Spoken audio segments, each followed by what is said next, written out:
follow button because you never want to miss out on our late night reads, okay? If you haven't already subscribed to me on YouTube, TikTok, and Rumble, definitely go over there. You can find me, Taretha Perez, on all platforms, okay? Now, the book that we are actually reading tonight is The Devil's Apprentice. Now, we're actually going to get through chapters 1 through 2.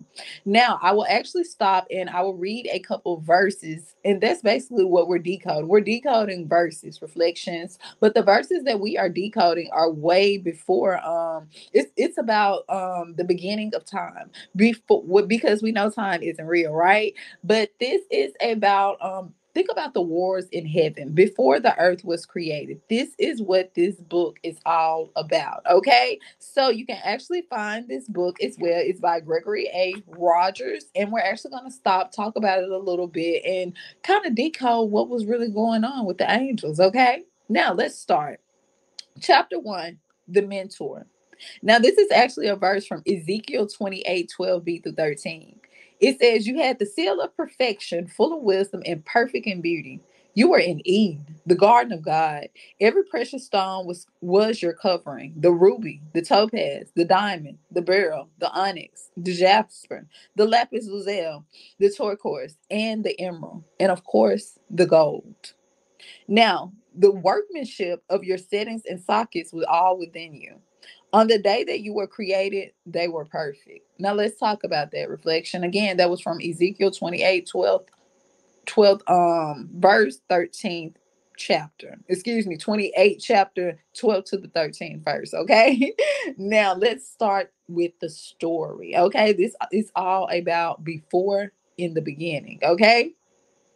Now the gate creaked as it swung off of its hinges. An irritating noise penetrated the serenity of Eden. Malachi cringed and then knelt to examine the source of the offense. His knee pressed deeply into the feathery grass which surrounded the entryway into the greatest garden of God. Never had Malachi known anything of Elohim's heavenly kingdom emit such an unholy sound. Perplexed, the young angel closed and then slowly reopened the gate. It creaked again. He whispered, "I don't understand." "Haven't you seen a gate before?" asked the voice. Malachi spun onto his knee to the two approaching angels. He shrugged and answered, "Of course I've seen a gate. But did you just hear that sound?" "What sound?" asked the other angel. Malachi gave the gate another push. It emitted the same drawn out sound. The two angels covered their ears just as Malachi had done when he first opened the gate. The trio began to scour the entrance, searching for the cause of the gate of the sound. All that stood out was the beauty and artistry captured to the gates of the golden frame, laced with diamond flakes glistening in the ever present glory of the king. As for the creaking sound, that will remain a mystery as the angels gave up their search and returned for their reasoning for coming to the garden in the first place. They introduced themselves to one another. A short angel with gray stubby wings, who was just as wide as he was tall. His beard was curly and exhausted in a square shape, hiding what little neck he did have, making his head seem to protrude only lightly above his shoulders. Now, Alexander, a giant of the angels, completely dwarfed the other angel and nearly stood a head above the 6'4" angel Malachi. Now, Alexandria, with a broad shoulders and magnificent silver wings, made him look more like one of the garden's numerous statues rather than a guest. Malachi, the youngest of the three angels, possessed a muscular build and broad wings with shimmering white feathers. While the other two angels had fair skin, Malachi was dark complected. His most prominent feature was his bald head, and it was the perfect canvas on which to show off his ebony skin. Okay, so what do you think about this? Malachi and these other three angels are all in the Garden of Eden. What do you think they're there for? Reflections. Let's keep going. Now, Alexander eyed Malachi suspiciously. "So, besides being the cause of the first imperfection thing in heaven, what brings you back to this part of Eden?" The two angels laughed. Malachi ignored their joke at his expense. "Actually, I'm supposed to be assigned to my mentor today." "Us too," said the other angel. He and Alexander reached into the satchels which hung around their waists, producing the same invitation as Malachi's. Each invitation was a work of art, made from the finest papyrus, hand sealed by an elder angel. The scroll shimmered with gold and pearl. Malachi unraveled his own scroll. An invitation of this type had to be from an angel in the first sphere. Do you know who sent it as Malachi? The other angel shook his head. No, it's anonymous. Just says it's from your potential mentor. I'm beginning to wonder if it's such a good idea to come chasing this thing down. After all, it does say another mentor awaits us at the quad should we decide to forego this information. So, what do you think about that reflection? They have these particular invitations, and they're all in the Garden of Eden. They're all waiting to meet their mentor. Malachi, none of them, they have no idea who their mentor is going to be. And what do you think they are getting mentored for? Let's keep going. It says, and just to think what we're missing, Alexander said, all of the festivities associated with this ritual are happening right now back at the quad. If we're going to do this, let's get going. Maybe we can make it back before the ceremony is over. He pushed the creaking gate aside and pushed on. Now, the noise sent at a sterling flock and a ruby bestie pour into the flight and launched the other angel off like a flaming arrow with a bow. As the stout angel began his pursuit of Alexander, he looked back at Malachi, who remained at the gate. Come on, what are you waiting for? Malachi gave the gate one more curious shove. The grating sound vibrated down his back and ruffled his wing feathers. Shaking his head, he took off after the other two. The strange creaking carried on in the wind. He dared looked over his shoulder. Behind him, the swinging gate squeaked a few more times, then it slammed shut. To Malachi's surprise, the trail they took lacked the normal grooming he was accustomed to seeing throughout the kingdom. In fact, the further he followed it, the more overgrown the vegetation of the trail became. Before long, he could hardly make out the path at all, and every step became a hurdle in a celestial obstacle course. More than once, Malachi peered over his shoulder and considering turning back. Each time, though, he weighed his consequences of giving up too soon. What will I say to my superiors if they ask how things went with my new mentor? That I quit searching because I couldn't find my way through a few shrubs. That might blemish my record and set me back on the future advancements. No, this has to be a test of some sort. So, what do you think about that reflection? Malachi, even though he was the further he was getting to go to see his mentor, keep in mind the Garden of Eden was a garden of perfection. But this part that he was going through the garden, it was overgrown reflection. He could barely even find his way. Obstacles was being thrown at him when this great opportunity was just a couple of inches away from him. But instead of quitting, Malachi proceeded on. Let's keep going. Malachi pressed forward, still every step through the tackle mesh of an undergrowth challenged his will. This is as far as I go, said one angel as he retracted his steps. I can't see how this can even be worth it. I'm sure another mentor would be just as capable of helping me reach my next rank. Where's Alexander? Asked Malachi. He kept running, even when I told him to slow down and wait for us. Malachi ran his hands over some vines that blocked the path. Doesn't this all seem kind of strange to you? I don't know if strange is the right word I would use for it. I was thinking unnecessary. Malachi pulled open his invitation again. Why would anyone choose to send us through this tangled tricket to get our meeting site? After all, the Department of Angelic Advancement's instructions to all of the other apprentice angels were to go straight forward, and they were sensible. Malachi read from the standard invitation. Meet your mentor at the quad in front of the DOAA building with everyone else and their new mentors. Join the group as we celebrate experienced angels helping younger ones grow in faithful service to the King.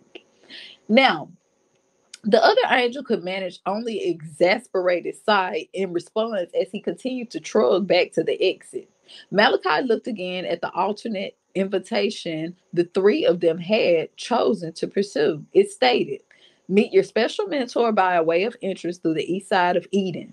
There you will find a gate and a path. Continue on the path regardless of the challenges, and at the end, it will be clear to my true patronage that I will be there. If I find that you are not up to the task, then you can meet your original mentor with the rest of the eligible candidates back at the quad in front of the DOA. So what do you think about that reflection? What do you think about this particular, excuse the share? What do you think about this particular invitation that the angels in Malachi they had, letting them know, hey, you can either go down this pathway right here and you can meet this special mentor we have for you, or you can just take the easy route and go back to the quad, go back to base, and you will have a mentor there. What do you think they're going to do? Let's keep going. Now, the more Malachi thought about the instructions, the more insensible they seemed. Why would this potential mentor keep his identity a secret? None of this even made sense. Yet a voice from within urged him to go on. Finally, the young angel broke free from the jungle. Through the surrounding canopy, a radiant light appeared, focused with an unusual intensity on one spot, in a particular, a small, rundown cabin that was in the middle of the clearing. As he neared the structure, he noticed Alexander standing to his left, apparently assessing the situation. Compared to the thick vegetation around the cabin, the grounds in the clearing were almost barren. Rust colored dirt extended away from the rundown building, even without the simplest paths beckoning guests to its small front porch. Have you checked to see if is anyone even in there? Asked Malachi. Why should we? No one is associated with the mentorship program would ever choose a place like this as our meeting site. I say we keep going. To where, as Malachi, the instructions say to follow the path to the Trevious point. There is nothing after that. Let's see if this is the right place. You can waste your time if you want, but I'm moving on. Alexander raced off the path to the cabin, diving again into the formidable jungle on the opposite side of the clearing. Malachi studied the weathered cabin and the unusual nature of the grounds where it was located. The closer he looked, the more Malachi could see the red dirt surrounding the structure was the least disturbing feature. Trees at the edge of the clearing were twisted and gaunt. Some had branches which grasped around the trunks of the neighboring trees. Others had roots thrusting out of the ground and then clawing at the soil deeper into the jungle. It was as if the trees were trying to pull themselves away from the rundown structure in the center of the clearing. It was hard to believe that this part of Eden could ever be so devoid of God's perfection. Yet, again, there was a voice from within that compelled Malachi to explore this place. So, what do you think about that reflection? Malachi, it's like his mind is telling him, no, there's no way. This, baby, we are in Eden. This is the land of perfection. What is this rundown cabin that even nature don't want to be beside? Who is in this rundown cabin? Even though Malachi is like, I want to turn around, his gut, his soul, his intuition is telling him to explore it and see what is behind this mystery of the cabin. Keep in mind, the other two angels said there is no way that our mentor would be in a place like this. We don't even know why this place is even in the Garden of Eden. This is a place of perfection. Let's keep going. Reflection. Let's see.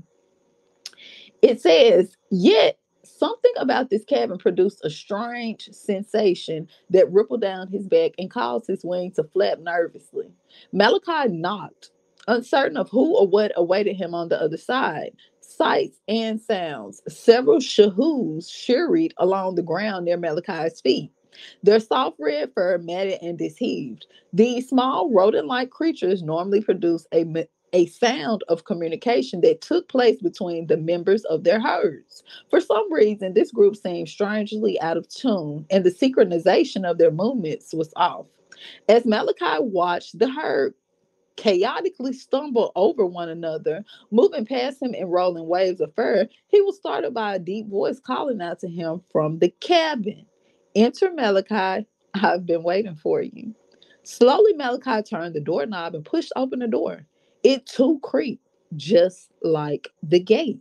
Before he had a chance to contemplate on it any further, his eyes were drawn to an unmistakable glow of glory dancing across the floor. its source emanating from a back room. Confusion gave away the astonishment as his host and potential mentor stepped into view. Who do you think his mentor is? Who do you think Malachi have went through all these trials and tribulations throughout the jungle reflection? Who do you think his mentor is? Let's keep going. Malachi didn't know how to react. What should one do when meeting the angel of light for the first time? Malachi kneeled, blessed beyond measure. Lucifer responded, "Oh, yes, blessed beyond," then stopped and cleared his throat. He continued, "Hello, Malachi. I'm glad you saw it fit to preserve through the rigorous and uncertainty of this stretch. Few angels have been given the opportunity, and you are the first to make it to this point." Malachi said, "I had no idea. The associate of the Department of Angelic Advancements wouldn't tell me who I would be meeting. Your identity, I mean, they said they couldn't share that with me in advance based on your orders. Ever since I made this gardens overseer, my schedule has become packed. In order to participate in my mentorship program, I have to be sure the angel I select as my charge is just as committed to the process as I am. To test the resolve of each potential protege, I set up challenges such as finding this cabin. Unfortunately, it has been a long time since an angel continued all the way through completion." So, what do you think about that reflection? Malachi has found that his mentor is the angel of light. His mentor is Lucifer. Reflection. Now, keep in mind, he had no idea who his mentor would be. Why do you think that they would why do you think that Lucifer would choose Malachi to be his apprentice?